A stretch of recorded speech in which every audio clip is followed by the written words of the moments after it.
The first time Karen took my utility keys, I thought it was a prank. Then the streetlights died, 3 garages trapped people inside, and she stood in the middle of the road waving my keyring like a trophy. She smiled at me and shouted, loud enough for half the block to hear, that she was securing dangerous access points for the community. I realized 2 things at once: she had no idea what she'd grabbed, and the entire neighborhood was about to pay for her confidence. It started on a Tuesday that should have been boring. Clear sky, normal traffic, nothing in the air but that winter dust and the faint smell of someone grilling too early. I was on my way out to check a meter cabinet near the corner, the one the city uses to access the utility corridor under our street. My job wasn't mysterious, I wasn't some secret agent, I was the guy everyone called when their gate keypad glitched or the streetlight near their driveway kept flickering like a horror movie. I did maintenance contracts, small repairs, and occasional emergency work for property owners. The city had issued me keys for specific panels and utility enclosures because I'd been vetted and licensed for certain access tasks. They weren't magic keys, they were responsibility. The HOA didn't like responsibility unless it wore a blazer and carried a clipboard. Our HOA president, Karen, had been elected in one of those sleepy meetings where 10 people show up, 5 of them confused, and 3 of them just want the pool to open on time. Karen was the opposite of sleepy. She ran the board like it was a courtroom drama, and she was both judge and hero. Every problem she treated like a personal attack that needed a public victory. She didn't just knock on doors, she arrived. She didn't ask questions, she issued notices.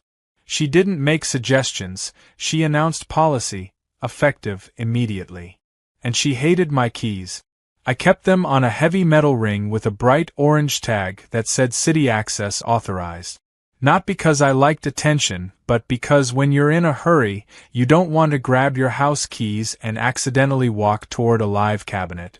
I'd learned that the hard way once and spent an entire afternoon apologizing to a very tired utility supervisor who treated safety protocols like sacred scripture.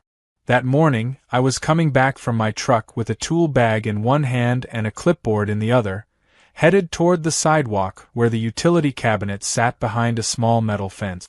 I heard heels. Not footsteps. Heels. Rapid, impatient, clicking like a countdown. "Excuse me," Karen called, and it came with a tone like she was already disappointed with my answer.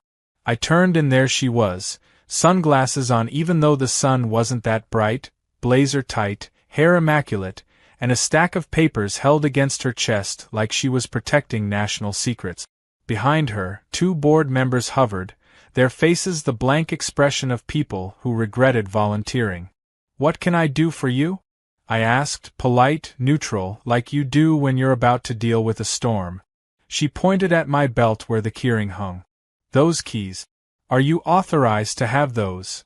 I almost laughed because it was so absurd. Like she'd just asked me if I was authorized to have shoes. "Yes," I said. "They're mine. City issued." Karen's mouth did that tight smile thing, the one that suggests she's enjoying the moment where she's about to catch you in something. "The HOA has jurisdiction over this community," she said, as if reading from a script she'd rehearsed in front of a mirror.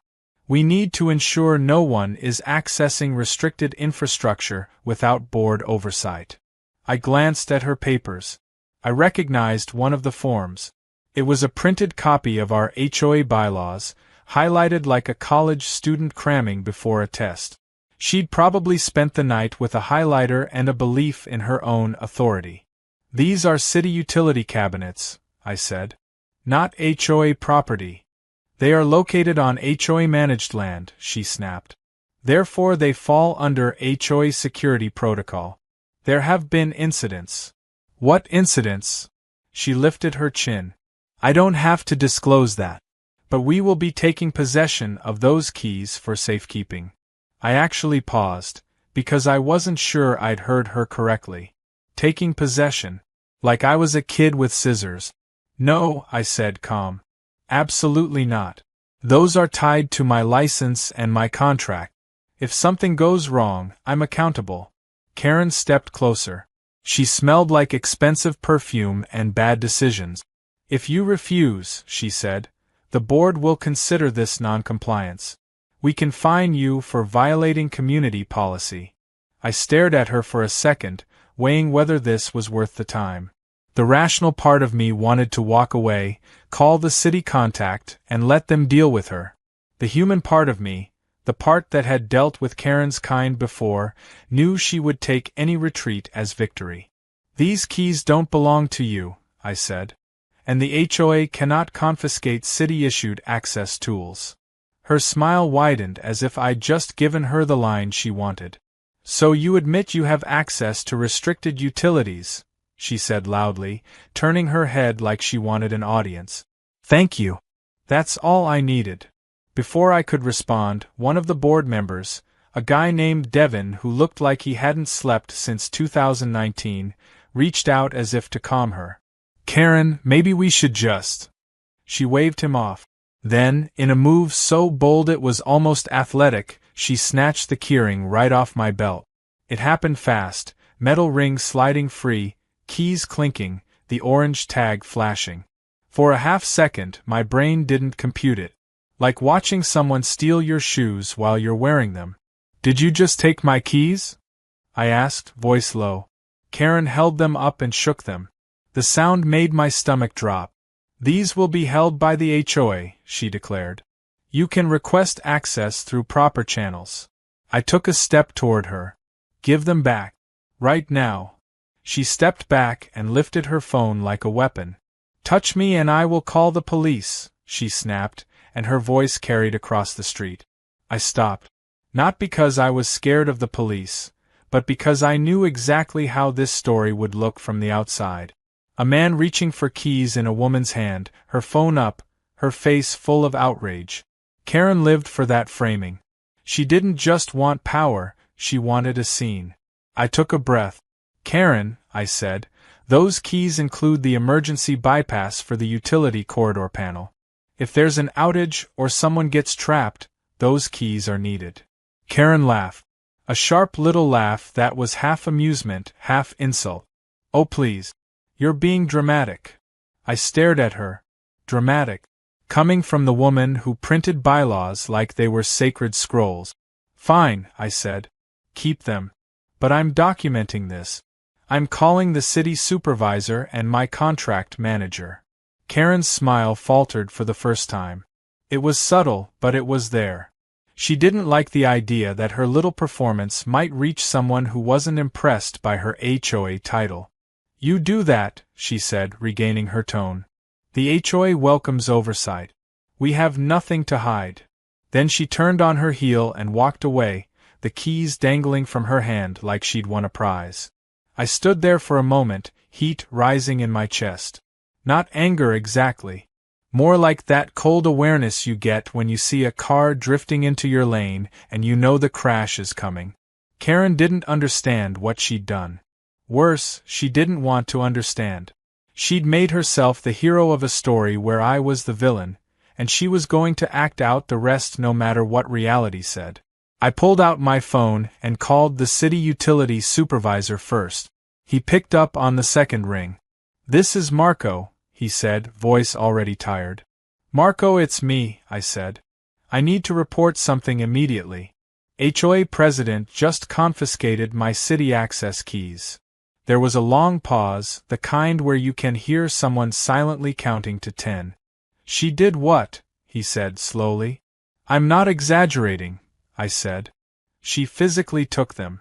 I told her they're city-issued. She thinks HOA has jurisdiction. His exhale sounded like a man who'd been dealing with humanity for too long. Where are you right now? On site, I said. Main Street, near the utility cabinet by the corner. Don't touch that cabinet, he said. Don't do anything. I'm calling the inspector. This is a security issue. An inspector? I repeated. Yes, he said.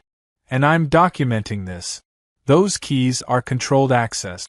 If they're in unauthorized hands, the city has to treat it like a breach. My stomach tightened. What does that mean? It means, Marco said, If she tries to open anything, or if the city believes access is compromised, they will shut down and secure the area until they verify the system integrity. I looked down the street where Karen had disappeared behind a row of parked cars and manicured hedges. She's not smart enough to open anything, I muttered. You'd be surprised, Marco said, and the way he said it made me feel worse. I hung up and stood by my truck, watching, listening. The neighborhood had that quiet hum of normal life. Garage doors opening, someone's dog barking, distant lawn equipment. It felt wrong that everything looked fine when a fuse had already been lit. 10 minutes later, Karen reappeared like she'd been waiting for the perfect dramatic timing. She had more people with her now. A small parade. One of them was a security guard the HOA occasionally hired for events, a bored-looking guy in a reflective vest. Karen was talking loudly, gesturing with the keys. I'm telling you, she said, it's a liability. These access points are a danger to residents. We will be installing additional locks. My heart dropped. Additional locks. That was the magic phrase that turned a bad situation into a disaster. I walked toward them, keeping my voice steady. Karen, I called, loud enough that everyone heard. Do not install locks on city utility cabinet. That's illegal and dangerous. She spun toward me, eyes hidden behind sunglasses, smile sharp. There he is, she announced to the group. The unauthorized access person who thinks he's above community law. I almost admired the confidence. Almost. Give me my keys, I said. She lifted them again like she was showing proof. Not until you submit a request form and the board approves, she said. We need accountability. I pointed at the orange tag.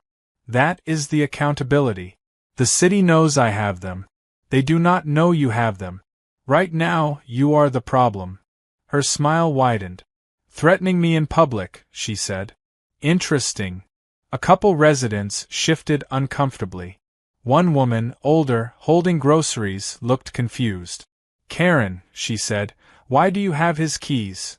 Karen turned to her like she was addressing a child. Because we're protecting the neighborhood, she said. Some people don't respect rules. I took a breath and tried a different approach.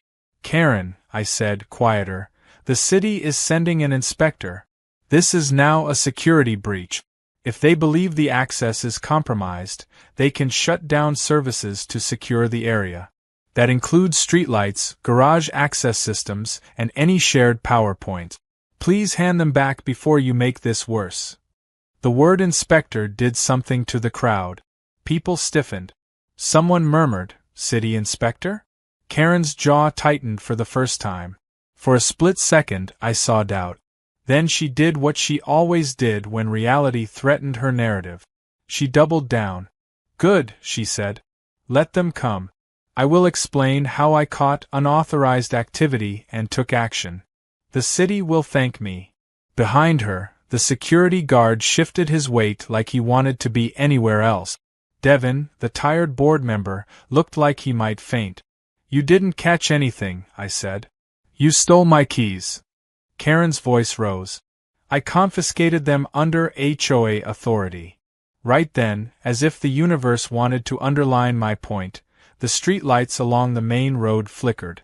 Not because it was dark, but because they were on an automatic system tied to a power stability sensor. They flickered once, twice, then shut off completely. People looked up. A man in a driveway cursed under his breath because his garage door stopped halfway, then froze. Someone else tried their keypad gate. It beeped, then went dead. A few seconds later, I heard a shout from down the street. Hey, my elevator's stuck. Someone yelled from inside a townhouse building that had a small shared lift. Karen froze, the keys still in her hand. Her mouth opened slightly. I looked at her and spoke slowly, so she couldn't twist my words. Karen, I said, this is exactly what I warned you about. She swallowed and forced a laugh that sounded like it hurt. Coincidence, she said, but her voice wasn't as strong now. Then, from the far end of the block, I saw a white city vehicle turn into our street, The kind with official markings and a light bar that wasn't quite police but definitely wasn't friendly. It rolled forward with the calm confidence of people who were used to being obeyed. Karen lifted her chin again, trying to recover her crown. "Perfect," she said loudly. "The inspector is here. Everyone will see I was right." The city vehicle stopped near the utility cabinet. The driver's door opened. A man stepped out wearing a reflective jacket and carrying a hard case. He didn't look at Karen like she was important. He looked at the cabinet like it was a crime scene. He glanced at me first, then at the small crowd, then his eyes landed on the keys in Karen's hand. His face didn't change much, but his voice came out flat and sharp. "Who is holding the city access keys?" Karen stepped forward like she'd been waiting for applause. "I am," she said. "HOA president. I confiscated them for community safety." The inspector stared at her for a long beat, then spoke in a tone that made the air feel colder. "Ma'am," he said, "you just triggered a municipal security protocol. Hand them to me immediately, and nobody on this block touches anything until I say so." The inspector didn't raise his voice, and somehow that made it worse. Karen hesitated just long enough to convince herself she still had leverage, then slowly handed the keys over like she was surrendering evidence in a courtroom drama she thought she was winning. The metal clink echoed down the quiet street, and every neighbor suddenly understood that whatever this was, it wasn't an HOA meeting anymore. The inspector clipped the keys to his belt without ceremony and turned to me. "You," he said, already knowing the answer. "Name, license number." I gave it to him. He nodded once, then turned back to Karen. "You," he said, "step back behind the curb." Karen blinked. "Excuse me. This area is now under temporary city control," he said, calm and relentless. "That includes the sidewalk, the cabinets, and the access corridor beneath this block. Step back." She opened her mouth, probably to remind him of her title, but something in his posture stopped her. She retreated half a step, then another, heels scraping against concrete. The crowd followed instinctively, like a tide pulling away from something dangerous. The inspector opened his hard case and pulled out a tablet, tapping rapidly. "We detected an unauthorized possession of controlled access tools," he said, not looking up. "Protocol requires us to verify integrity. Until then, all automated systems connected to the corridor remain offline." A man near the garages raised his hand like this was a town hall. "How long is that going to take?" The inspector finally looked up, eyes scanning the block. "As long as it takes." A low murmur rippled through the crowd. Garage doors were stuck. Security gates were dead. Street lights were off in broad daylight, which somehow made everything feel wrong. Someone tried their car remote again, clicking it repeatedly like persistence might fix the problem. Karen recovered just enough to step forward again. "This is ridiculous," she said. "You're punishing residents because I took responsible action." The inspector turned to her slowly.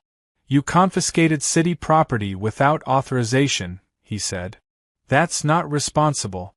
That's a breach." "I was protecting the community," she insisted.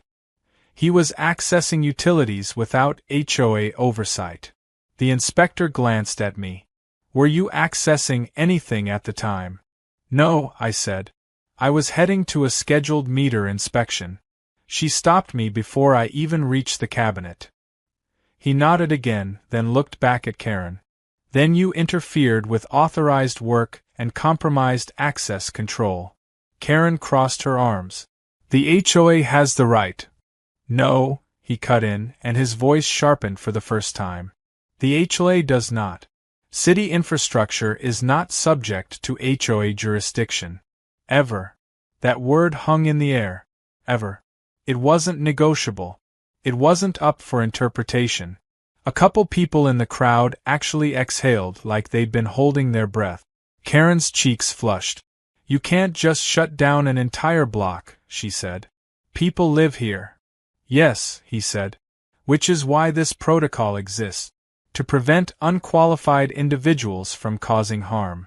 She laughed, brittle and defensive. Harm. I took keys. I didn't blow anything up. He met her gaze. You don't know what those keys access. That's the point. I watched her confidence crack, just slightly. Not enough to stop, but enough to make her dangerous. Karen wasn't the type to retreat when she was wrong. She was the type to look for someone else to blame. She pointed at me. This is his fault, she said loudly. If he hadn't been sneaking around with restricted keys. I wasn't sneaking, I said. You took them off my belt in public. That's your version, she snapped. The inspector raised a hand. Enough. I don't care about your versions. I care about restoring safe access. He turned to the crowd. If anyone is stuck in a garage or elevator, signal now. A man near the townhouse waved both arms. My wife is stuck between floors. The inspector nodded and spoke into his radio. Confirm secondary response. We have a trapped occupant. Karen's eyes widened. An elevator? That's not even connected to. It is, he said. Through shared power stabilization. Which you would know if you were authorized. That shut her up for about 3 seconds. She leaned toward one of the board members, whispering furiously. I caught fragments.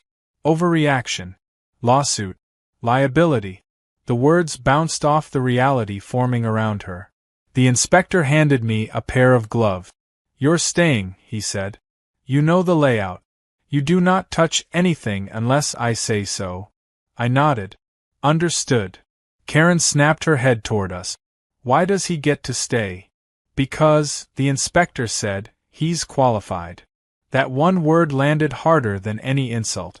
Qualified.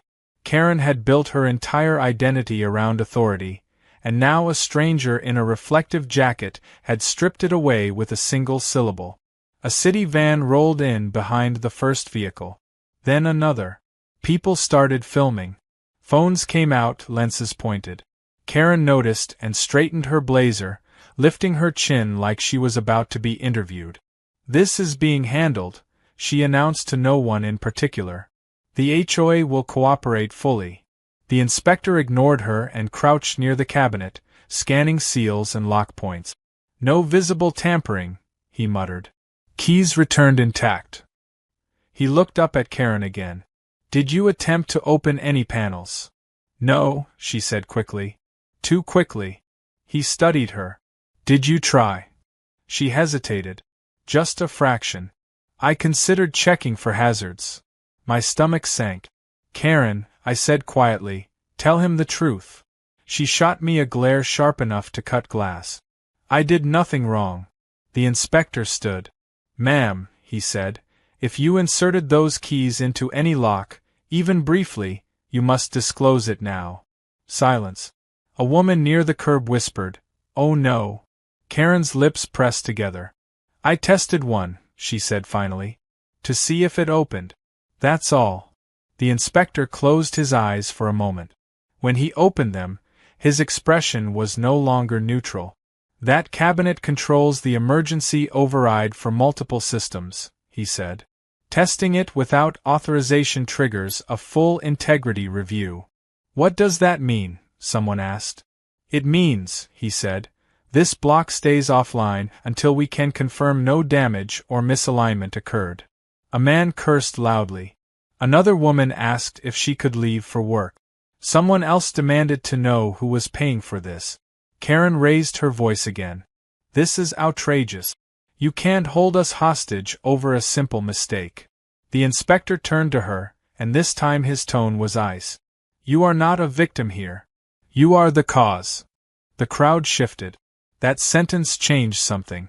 People stopped looking at the inspector like an inconvenience and started looking at Karen like a problem. A neighbor stepped forward. Karen, he said, why didn't you just give the keys back? She spun on him. Because I was enforcing rules. What rules? Another voice called. You don't own the utilities. Karen's composure wobbled. The HOA bylaws don't cover city law, the inspector said. And I suggest you stop interfering. She opened her mouth again, but this time Devin grabbed her arm. Karen, he He whispered urgently, please. Just stop. She shook him off. No, she snapped. I will not be silenced for doing my job. The inspector spoke into his radio again. Requesting administrative follow-up. Possible unauthorized interference by HOA official. Administrative follow-up. That phrase hit Karen like a slap. She looked at him. What does that mean? It means, he said, this won't end today. Her confidence cracked wider now. You're overstepping. No, he said. You did. Another city vehicle pulled up. This one had different markings. Legal. Compliance. Words that made Karen's jaw tighten. I felt a strange mix of vindication and dread. I hadn't wanted this. I'd wanted my keys back and my day to continue. But Karen had turned a Tuesday into a spectacle, and the city didn't do half measures. The inspector finally turned to the crowd. We're initiating a full corridor inspection. Temporary shutdown will continue. We'll prioritize trapped occupants and safety-critical systems first. Groans rose. Anger bubbled. And slowly, inevitably, that anger began to focus. People turned toward Karen. She noticed. Don't look at me, she said sharply. This is the city's choice. A man pointed at her. You took the keys. She laughed brittle again. I was protecting you. By trapping my wife in an elevator, someone shouted. Karen's face flushed deep red. That's not my fault. The inspector stepped between her and the crowd. Ma'am, he said, for your own safety, I suggest you step away. She hesitated, then scoffed. Fine. She took a few steps back, but the damage was done. Her authority had evaporated, replaced by suspicion and anger. Phones were recording. Whispers were spreading. I stood there, watching the fallout ripple outward, realizing this was no longer about keys. Karen had crossed a line she couldn't uncross. And the city, unlike the HOA, did not issue warnings lightly. This was just the beginning. By the time the fire department arrived to free the woman stuck in the elevator, the mood on the block had shifted from confusion to quiet fury. The kind that doesn't explode right away, just simmers while people replay events in their heads and start connecting dots. Karen stood off to the side near the security guard, arms folded so tightly her knuckles were white, watching everything with the stiff smile of someone refusing to accept that the story had turned against her. The inspector didn't waste time. He coordinated with the firefighters, verified isolation points, and supervised the manual override like this was a routine drill. That alone told me how serious the situation was. When professionals stop acting surprised, it usually means they've seen worse, and that's never comforting. When the elevator doors finally opened and the trapped woman stepped out, shaken but unharmed, the block let out a collective breath. Her husband hugged her so tightly I thought he might crack a rib. Then he turned, eyes blazing, and looked straight at Karen. This is on you, he said, loud enough for everyone to hear. Karen scoffed. Absolutely not. The city chose to. You chose to grab things you don't understand, he snapped. You chose to play cop. She bristled. Watch your tone. No, another neighbor said. You watch yours. That was new. People didn't usually talk back to Karen. They complained in private, rolled their eyes, whispered at barbecues. But now they were saying it out loud, and once that starts, it's hard to stop. The inspector finished documenting the elevator incident and walked toward Karen again. I need your full name and identification, he said. Karen stiffened. Why? Because you admitted to inserting a city key into a controlled lock without authorization, he replied. That's interference. I'm the HOA president, she said, like that was a shield. And I don't care, he said evenly. A few people snorted. Karen's eyes darted around, noticing for the first time that no one was nodding along anymore. She dug into her purse and handed over her ID with a sharp movement. This is harassment, she said. The HOA will be filing complaints. The inspector took the ID, scanned it, and handed it back. You're welcome to file whatever you like. This report goes to city compliance, utilities, and legal. Legal, she repeated, voice tight. Yes, he said. Legal. That word landed harder than inspector. Karen had always operated in the gray space where people didn't want trouble. HOA fines, warning letters, petty threats. Legal meant rules written by people who didn't care about her authority or her tone. I felt my phone vibrate in my pocket. A message from Marco. Inspector escalating. Compliance looped in. Stay available. I slipped the phone away and looked back at Karen. She was arguing with Devin again, whispering urgently, gesturing at the inspector, at me, at the crowd. You should have backed me, she hissed. Devin looked exhausted. Karen, you crossed a line. No, I enforced policy. You stole keys, he said quietly. She recoiled like he'd slapped her. You're supposed to be on my side. I'm supposed to protect the HOA, he replied. And right now, you're burning it down. She turned away from him, jaw clenched, and scanned the street. Cameras everywhere. People recording. Neighbors whispering. Her control was slipping, and she knew it. That's when she made her next mistake. She marched toward the inspector again, voice rising. You are overreacting. If anyone caused this shutdown, it's him, she said, pointing straight at me. He brought those keys into the community. The inspector didn't even look at me. He was authorized to. You don't know that. Yes, I do, he said. I verified it before I arrived. Karen blinked. You what? The moment your call came in, he said, we pulled his credentials. He's been cleared for limited access for years. No violations. Her mouth opened, then closed. She turned to me, eyes flashing. You didn't tell me that. I did, I said. You didn't listen. That's irrelevant, she snapped. The HOA has to know who's doing what. And now the city knows what you did, the inspector said. A city compliance officer arrived next, stepping out of a sedan with a clipboard and a look that suggested she had zero patience for theatrics. She listened to the inspector's summary, asked a few pointed questions, and then turned to Karen. Are you aware, she asked, that interfering with city infrastructure can carry civil penalties? Karen scoffed. This is a misunderstanding. The officer didn't smile. Misunderstandings don't usually involve confiscating keys. The crowd leaned in. You could feel it. This was no longer background noise. This was the main event. The compliance officer continued. Because this occurred within an HOA-managed area, we'll also be reviewing whether the association has established unauthorized control policies over municipal systems. Karen froze. The HOA isn't responsible for this. You are its president, the officer said. Your actions reflect on it. That did it. Karen's composure shattered. This is absurd, she shouted. I volunteer my time for this community. I protect these people.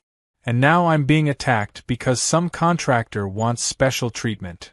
People started talking over her. You trapped my wife. You shut down my garage. You never listen. You act like you own the place. She raised her hands, trying to regain control. Everyone calm down. No, someone said. You calm down. The compliance officer raised her voice just enough to cut through the noise. This is not a public forum. This is an active compliance situation. Karen turned to her, face flushed. You can't silence residents. I can, the officer said, and I will. The inspector stepped back toward me. We're expanding the inspection scope, he said quietly. She admitted to testing the lock. We have to assume potential misalignment across the corridor. How long? I asked. Hours, he said. Maybe longer. I exhaled slowly. People are going to lose it. They already are, he said. Karen overheard that and snapped toward us. How long is this going to take? She demanded. As long as it takes, the inspector repeated. That's unacceptable, she said. I demand you restore service immediately. The compliance officer looked at her like she was looking at a child reaching for a hot stove. You don't get to demand anything right now. Karen laughed, sharp and disbelieving. You think this ends well for you? The officer's expression didn't change. I know it ends documented. That shut Karen up. For the next hour, the block existed in a strange, suspended state. Crews moved in and out. Inspectors checked seals. Firefighters packed up. Residents paced, complained, filmed, argued. Every conversation eventually circled back to Karen. She tried damage control, approached small groups, lowered her voice, explained how she was only trying to help. It didn't work. People had seen too much. I watched her from a distance, feeling something close to pity, then reminding myself that she had done this to herself. She hadn't just crossed a line. She'd sprinted past it, waving my keys like a flag. Eventually, the inspector gathered everyone's attention again. We've completed preliminary checks, he said. No permanent damage detected. However, due to unauthorized access, we are filing a full incident report. Karen perked up. So you'll turn everything back on? Yes, he said. But not before compliance finishes. Her smile returned, weak but hopeful. And after that, this is over. The compliance officer shook her head slightly. No, she said. After that, this begins. Karen stared at her. What do you mean? It means, the officer said, we'll be reviewing HOA practices, authority over utilities, and potential violations. Karen's confidence finally collapsed. You can't do that. We already are, the officer replied. I watched Karen stand there, silent, surrounded by the consequences she'd tried so hard to avoid. The keys were no longer in her hand. Her authority was gone. And for the first time since I'd met her, she looked genuinely afraid. And I knew, without a doubt, that this was far from over. The block came back to life in stages, not all at once, like a patient waking up after surgery. Streetlights blinked on even though the sun was still up. Garage doors groaned and finished their interrupted journeys. The elevator hummed back into motion, cautiously at first, like it didn't trust the situation either. People tested things twice, sometimes 3 times, before they believed it was real. Karen stood near the curb, watching the systems come back online as if that alone proved her innocence. She straightened her blazer and turned toward a small cluster of residents, ready to reclaim the narrative. You see, she said, forcing a smile, everything's fine. The city confirmed there was no damage. No one clapped. No one nodded. A man leaned against his car and said, They confirmed you caused it. Her smile tightened. That's your interpretation. It's literally what they said, someone else replied. Karen inhaled sharply and walked away from them, heels clicking like punctuation marks at the end of her patience. She headed straight for the compliance officer, who was still conferring with the inspector and typing notes into her tablet. I want this on record, Karen said loudly, that the HOA acted in good faith. The officer didn't look up. It is on record, she said. Along with everything else. Karen waited, arms crossed. And I expect a copy of any report that mentions my name. You'll receive notice if required by law, the officer replied. Karen's eyes narrowed. That's not an answer. It is, the officer said. I watched Karen's jaw tighten, the muscle twitching as she calculated her next move. When intimidation failed, she usually pivoted to procedure. Paperwork, meetings, committees, the slow grind that exhausted people into compliance. She turned toward me instead. This isn't over, she said quietly, close enough that only I could hear. I know, I replied. The city made that clear. Her eyes flicked to the inspector, then back to me. You embarrassed me. You did that yourself. She leaned in. You think you won. I think you took keys that weren't yours, I said. And now the consequences are catching up. She scoffed. Consequences for you too. The HOA doesn't forget. I almost laughed. Neither does the city. That hit a nerve. She straightened and walked off, phone already pressed to her ear. I didn't have to hear the conversation to know what it was about. Emergency board meeting. Legal counsel. Spin control. By evening, the block looked normal again, but nothing felt the same. Neighbors lingered outside longer than usual, trading stories, replaying moments. Karen's name came up in every conversation. Not as a leader, but as a liability. I got a call from Marco just after sunset. Compliance flagged this as high priority, he said. They're pulling HOA documents tomorrow. What kind of documents? I asked. Policies, communications, any instance where the HOA claimed authority over utilities or access, he said. They want to see if this was a one-time stunt or a pattern. I thought back over the years. The notices Karen had sent. The signs she'd posted. The times she'd demanded keys, access, control. It's a pattern, I said. That's what we're expecting, Marco replied. Be ready. You may be asked to provide statements. I will, I said. The next morning, Karen struck back. I woke up to 3 emails from the HOA, all marked urgent. The first accused me of violating community safety protocols. The second demanded I cease all utility-related activity within HOA boundaries pending review.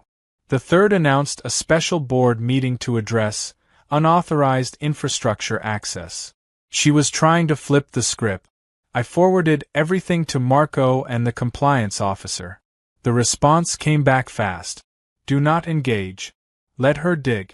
By noon, city vehicles were back. This time they didn't park discreetly. They lined the street like punctuation marks of authority. Inspectors, compliance officers, 2 people from legal, clipboards out, cameras rolling. Karen emerged from her house like she'd been waiting, phone in hand, smile fixed. Good afternoon, she said brightly. I assume this is about clarifying procedures. One of the legal reps glanced at her. It's about reviewing authority. Karen gestured toward the clubhouse. We can meet inside. No, the rep said. We'll start here. They began with the utility cabinet. Photos, measurements, seal checks. Then they moved to signage Karen had installed over the years. Unauthorized warnings, threatening language, claims of HOA control over access points that were never hers to control. Residents gathered again, quieter this time, watching the autopsy of Karen's authority. The compliance officer turned to Karen. Who approved these signs? I did, Karen said. As president. Do you have written authorization from the city? No, Karen said, annoyed. Why would I? The officer nodded and made a note. They asked for emails next. Karen hesitated. Those are internal communications. Not when they involve municipal systems, the legal rep said. Her confidence cracked again. I'll need to consult counsel. You're welcome to, he said. We'll be issuing a preservation notice. That phrase landed like a brick. Preservation notice meant she couldn't delete anything. Couldn't edit. Couldn't clean house. I watched her process that in real time. Her phone lowered slowly. Her smile vanished. By mid-afternoon, the inspectors had enough. They gathered near the utility cabinet where this whole mess had started. Effective immediately, the compliance officer announced, the HOA is prohibited from interfering with, restricting, or regulating access to city infrastructure. Any further attempts will result in penalties. Karen opened her mouth to object, and, the officer continued, due to the actions of the HOA president, we are referring this matter for further administrative review. Karen's voice came out strained. You can't punish the entire HOA for one person. We're not, the officer said. We're investigating it. The legal rep stepped forward. Ms. Karen, he said, you are advised to refrain from acting on behalf of the HOA regarding utilities until this review concludes. She stared at him. You're suspending me. We're restricting your scope, he corrected.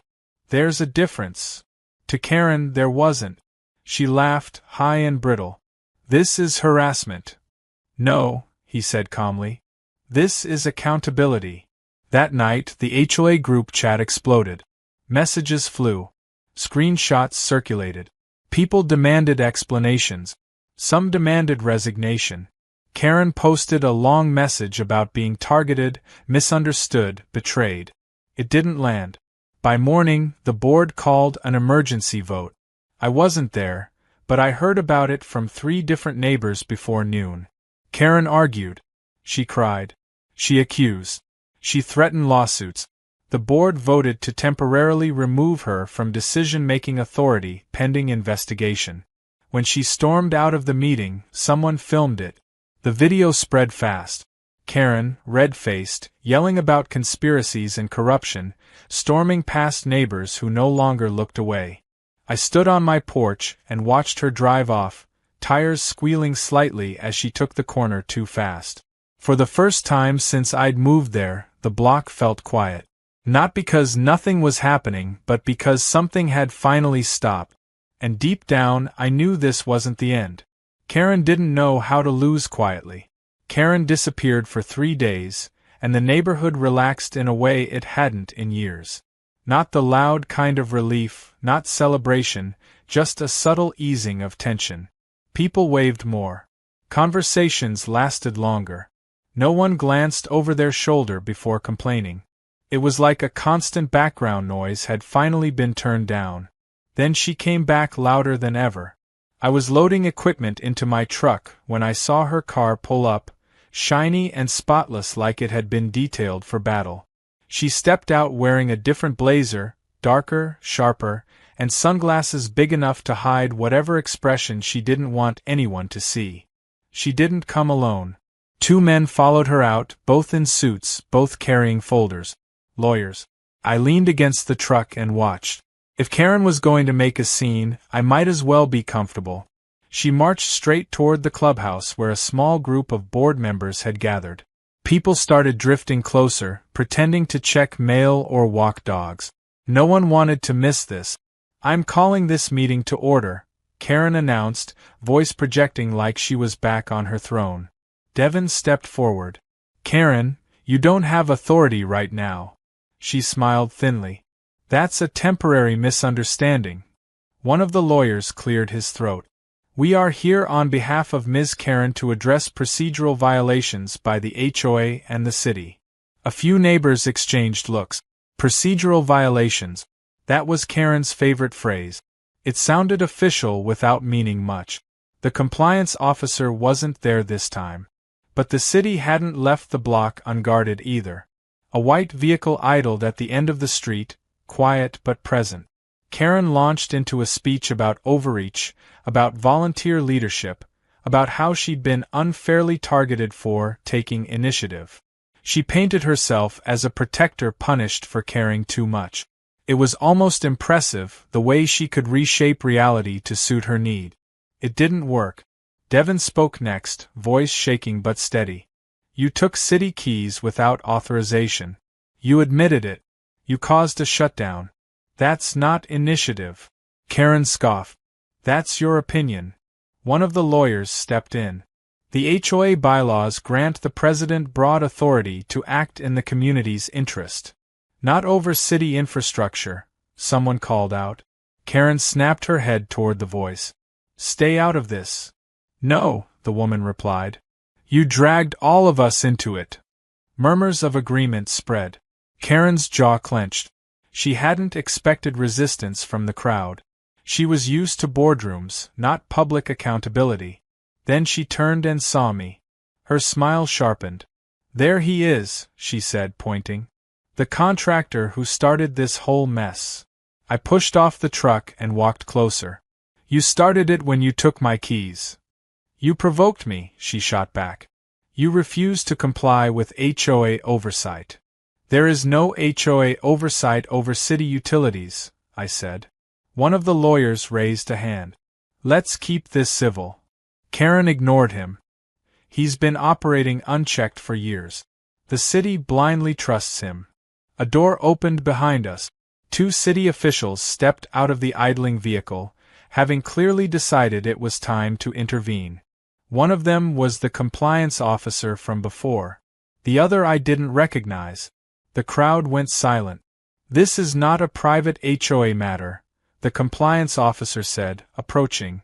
"And this meeting is not authorized." Karen's face flushed. You again. Yes, the officer said. And we're here because you violated the scope restrictions placed on you. I'm speaking as a resident, Karen said quickly. No, the officer replied. You are acting as HOA president. Karen laughed. You can't stop me from talking. No, the officer said. But we can stop you from acting. She turned to the lawyers. Do something.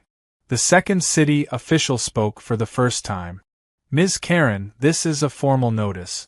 Any further interference with city operations or misrepresentation of authority will result in penalties. Karen's voice rose. You're threatening me. We're informing you, he said. She turned back to the crowd, desperation creeping into her tone. Do you see this? This is government intimidation. No one responded. One of the board members quietly stepped forward. Karen, she said, please leave. Karen stared at her. You're siding with them. I'm siding with reality, the woman replied. That was the moment something snapped. Karen pointed at me again, shaking with rage. This is your fault. You think you're untouchable because you have city friends. I took a breath. I think you crossed lines you don't understand. She laughed, wild and high. You think this ends here? The compliance officer stepped closer. It doesn't, she said. But not the way you think. She handed Karen a sealed envelope. Karen hesitated, then tore it open. Her eyes scanned the page. The color drained from her face. What is this? She whispered. A notice of administrative review, the officer said. Including potential fines and personal liability. Karen's hands shook.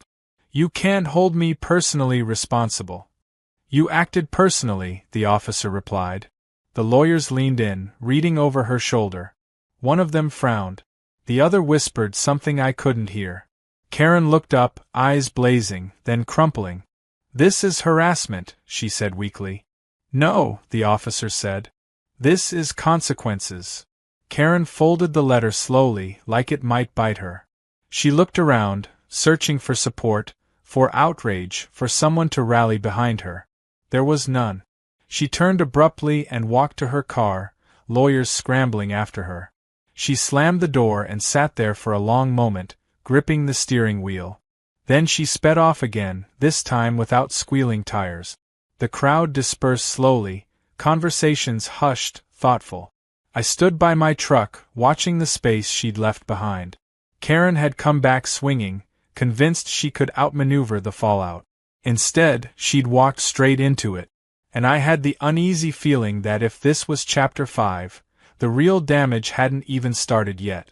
The letter didn't just follow Karen out of the neighborhood, it followed her back in. You could feel it in the air the next morning, like pressure before a storm. City cars were gone, the block looked normal again, but the sense of watching something unravel hadn't faded. People checked their phones more often. Conversations lowered when they mentioned her name. Then the notices started. Not from the HOA. From the city. They came taped to doors, tucked into mailboxes, and emailed directly to residents. Plain language. No drama. Just facts. There had been an incident involving unauthorized interference with municipal infrastructure. An administrative review was underway. Residents were not at fault. Cooperation might be requested. That last line did more damage than anything else. People realized this wasn't about keys anymore. It was about records, patterns, and whether Karen had been freelancing authority for years without anyone stopping her. I got my request that afternoon. A formal statement. Timeline. Any prior interactions with Karen involving access, utilities, or demands for control. I sat at my kitchen table and wrote for 2 hours. Every time she'd demanded copies of keys. Every time she'd insisted on approving work she had no authority over. Every notice she'd posted implying HOA ownership of city systems. I attached photos I'd taken over the years, things I'd never thought mattered. Signs. Emails. Text. When I hit send, I felt something like relief, followed immediately by dread. That same evening, Karen knocked on my door. I didn't open it right away. I watched through the side window. She wasn't wearing a blazer this time. No sunglasses. Just a tight jaw and eyes that looked too bright. She knocked again, harder. "I know you're home," she said. I opened the door but didn't step outside. "What do you want?" She inhaled sharply, like she'd practiced this speech. "You gave statements." "Yes." "You're trying to destroy me." "No," I said. "I told the truth." She laughed hollow. "You think that matters. They're building a case, and you're helping." "You built it yourself," I replied. Her eyes flicked inside my house, scanning like she was looking for leverage. "You don't understand what's happening." "I understand exactly," I said. "The city doesn't like people pretending to be them." She leaned closer. "You could stop this." I raised an eyebrow. "How?" "Clarify," she said. "Tell them it was a misunderstanding. That you didn't explain properly." I shook my head. I explained. "You didn't listen." Her voice dropped. "You owe me." I actually laughed then. "For what?" "For not reporting you before," she snapped. "For letting you work here." I stared at her. "I don't work for you." She flinched, like that sentence hurt more than anything else. "This neighborhood will turn on you," she said. "They always need a villain." "I'm not the one who trapped someone in an elevator," I replied. Her face hardened. "You're enjoying this." "I'm surviving it," I said. She straightened, mask snapping back into place. "Fine," she said. I tried. She turned to leave, then paused. "You should know," she added without looking back. "They're looking at personal liability." "I know," I said. "That's why I told the truth." She walked away, shoulders stiff, heels striking the pavement like punctuation again. This time it sounded different. Desperate. 2 days later, the city inspection widened. They didn't just review utilities. They reviewed contracts, HOA expenditures, security hires. Any time Karen had used HOA funds to interfere with or monitor city infrastructure. It was worse than anyone expected. Security guards paid to observe utility work. Locksmith invoices for locks that were never authorized. Emails instructing board members to deny access until HOA approval was granted. People started asking questions they'd never asked before. Why had the HOA budget ballooned? Why were fines so aggressive? Why did Karen always need keys? The board fractured. One member resigned outright. Another released emails to residents to clear her name. Devon stopped answering Karen's calls entirely. Karen responded the only way she knew how. She escalated. She filed a complaint against me with the city, accusing me of misconduct, harassment, and unauthorized disclosure of HOA communications. It landed on Marco's desk and was dismissed in under an hour. Then she filed one against the compliance officer. That one didn't go anywhere either. What did go somewhere was the city's next move. A formal notice was issued naming Karen individually. Unauthorized interference. Misrepresentation of authority. Obstruction of city operations. Civil penalties pending. When that notice circulated, the mood shifted again. This time from anger to fear. Not of the city. Of Karen. People realized how close they'd come to being collateral damage in her crusade. How many shortcuts she'd taken. How much risk she'd been willing to impose without telling anyone. Karen stopped knocking on doors. Stopped posting messages. Stopped attending anything public. Then the sheriff's office showed up. Not lights and sirens. Just 2 deputies in plain vehicles, knocking on Karen's door while half the block pretended not to watch through blinds and cracked doors. They stayed for 40 minutes. When they left, Karen didn't come out. That night, my phone buzzed with a single message from an unknown number. "You ruined my life." I stared at it for a long time before replying. "No. You did." I blocked the number and set the phone face down on the table. Outside, the street was quiet. Too quiet. The kind of quiet that only comes after something breaks completely. And I knew that whatever Karen was planning next, it wouldn't be loud. It would be desperate. The desperate phase didn't look dramatic at first. No yelling. No public speeches. No lawyers marching through the block. It looked like silence. The kind that pretends to be resignation but is really just planning. For nearly a week, Karen stayed out of sight. Her car didn't move. Her lights stayed off. Even the neighbors who lived closest to her said they hadn't seen her take out trash or collect mail. If I hadn't known better, I would have thought she'd finally understood that this was over. She hadn't. It started with an email blast sent just before midnight. The subject line read, "Community Emergency Notice." My phone lit up with messages within seconds. People forwarding it, asking what it meant, asking if it was real. I opened it slowly, already feeling the tension coil in my chest. Karen had sent it from the official HOA address. She claimed the city investigation had been resolved internally. She claimed the shutdown had been caused by contractor error. She warned residents that unauthorized contractors posed an ongoing safety risk. She announced new temporary rules restricting all utility access until further notice. And she named me. Not directly, but close enough that there was no confusion.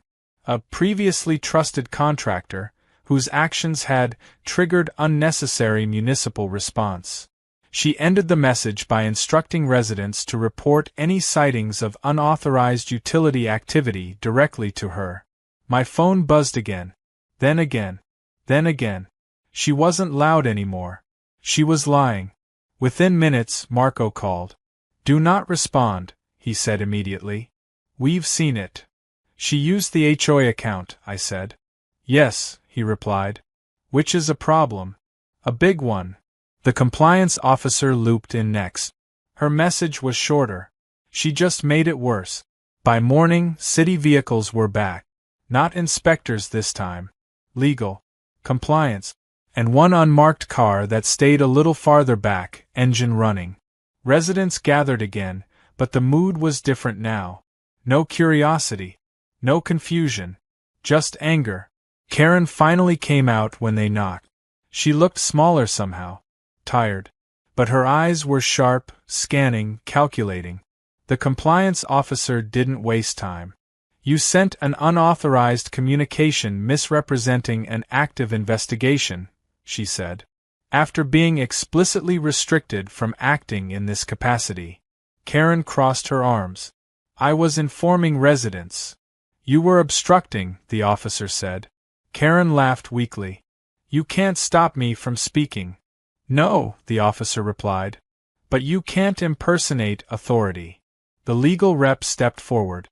"Ms. Karen, this constitutes misrepresentation, retaliation, and potential witness intimidation."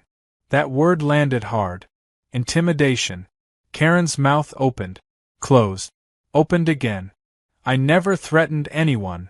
"You encouraged residents to report a named individual during an active investigation," the rep said. "That qualifies." Karen's gaze flicked to me, then away. "He deserves scrutiny." "He is a witness," the rep said. "And you know that." The unmarked car door opened. 2 investigators stepped out. Not uniforms. Plain clothes. Badges clipped discreetly. The kind of people who don't raise their voices because they don't have to. One of them addressed Karen directly. "We need you to come with us." Her face drained of color. "For what?" "To answer questions," he said. "Voluntarily." "And if I don't?" she asked. He didn't smile. "Then we return with paperwork." The crowd was silent. Phones were up, but no one was whispering now. Everyone understood what they were watching. Karen looked around, searching for support. For outrage.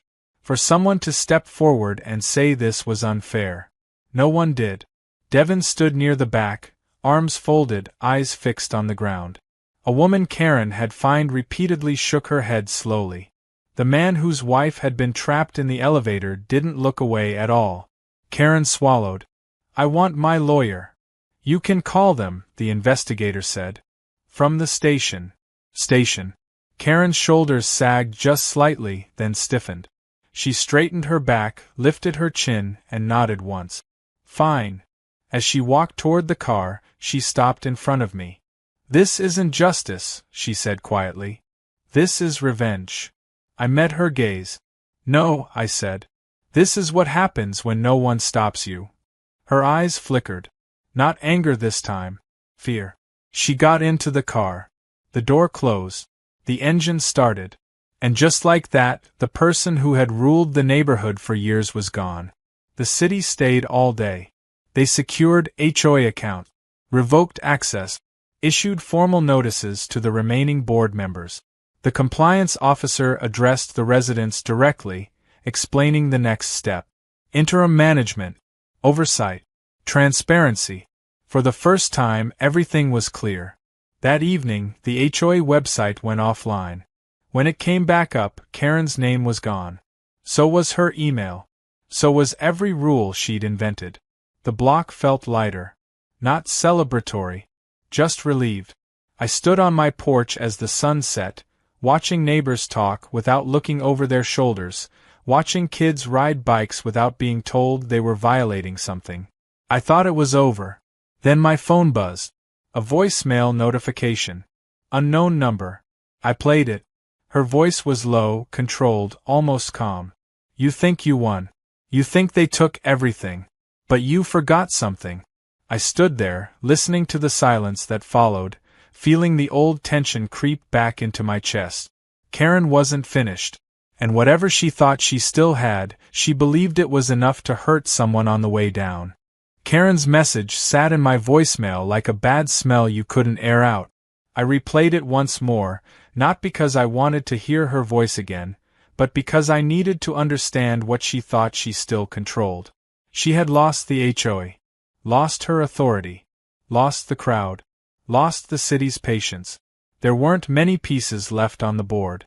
That realization came faster than I expected. The next morning, a city legal courier knocked on my door with a thick envelope and an apologetic look. "You're listed as a primary witness," she said. "We wanted to make sure you received this directly." Inside was a notice summarizing the final findings of the administrative review. It wasn't written for drama. It didn't need to be. Karen had been formally charged with unauthorized interference with municipal infrastructure, misrepresentation of authority, obstruction of city operations, and retaliatory misuse of HOA communications. Civil penalties were assessed. Heavy ones. Fines stacked on fines, each tied to documented actions. The city also named her personally liable for costs associated with the shutdown, emergency response, and investigative hours. But the line that made me sit down was near the end. Referral for criminal review due to pattern of conduct and false statement. That was what she'd forgotten. The city didn't just shut things down. It followed through. By noon, everyone knew. Not because of gossip, but because the city held a public briefing in the clubhouse parking lot. Compliance officers explained the outcome calmly. Clearly. Without Karen's spin. They confirmed the HOA would be placed under temporary external management. They confirmed residents would not bear financial responsibility for the fines. They confirmed Karen was permanently barred from acting in any HOA or city-adjacent leadership role. And then they answered questions. People asked about the signs, about the locks, about the fines they'd paid over the years. The city listened, took notes, and explained what could be reviewed and potentially reimbursed. Karen's legacy unraveled sentence by sentence. She tried one last move that afternoon. From a new email address, she sent a message to several residents claiming the city was lying and that she'd been silenced for exposing corruption. She attached screenshots, partial emails, out-of-context messages. It lasted less than an hour. The compliance officer forwarded the email to everyone with a single line attached. "This communication has been added to the case file." That was it. The sheriff's office returned that evening, this time with paperwork. They didn't stay long. They didn't need to. Karen wasn't arrested in a dramatic scene. She was served. Formally. Quietly. The kind of moment that doesn't feel cinematic until later, when you realize how final it was. She moved out 3 weeks later. No announcement. No goodbye. A moving truck early in the morning. A few boxes. No neighbors watching openly, but everyone noticed. When the truck pulled away, no one waved.